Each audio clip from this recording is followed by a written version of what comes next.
Hey Marcel, Marc speaking, and another one of the questions that you had or you want me to talk about at the event there. How do we evaluate a property very, very quickly? Well, guess what, folks?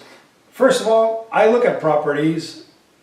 What I'm looking for is a property that cash flows. Okay, so my key criteria to buy real estate is, does this thing cash flow, yes or no? If it doesn't cash flow, I have absolutely no interest.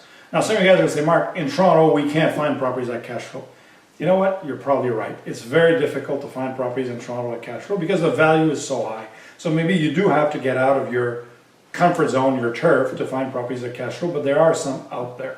So now, how do I evaluate property? First of all, here's a quick rule of thumb. It's called the GRM, the gross rent multiplier. Gross rent multiplier, that multiplier is 7, and it gives you a value. So here's an example.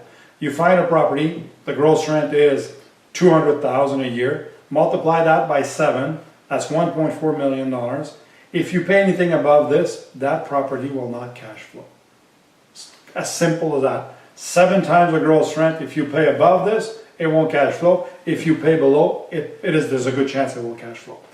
The other lie that's out there is that you should buy at a cap rate of 10. Well, guess what? Cap rate of 10 is the crossroad to a GRM of 7. Anything below a cap rate of 10, 8, 7, 6, 3, does not cash flow. Why would you buy a property that doesn't cash flow? Why?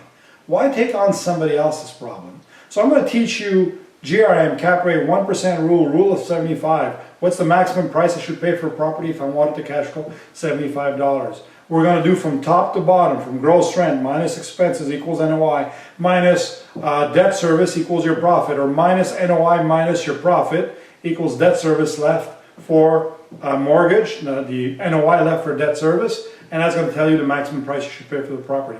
So we're going to work on that. We're also going to work on the maximum allowable purchase price and how to present that to a vendor. So we've got a good portion of that 2-day training that will be about math, and I will be teaching you this. And guys, like I said, I've been teaching for 12 years. I taught about 35,000 students. So guess what? You'll have a wonderful camp, a great camp. And by the way, if you're not satisfied with that camp, we will refund you 100% at the end of the day too.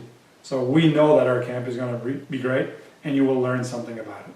So thanks, Marcel, for the invitation again. I will talk to you soon.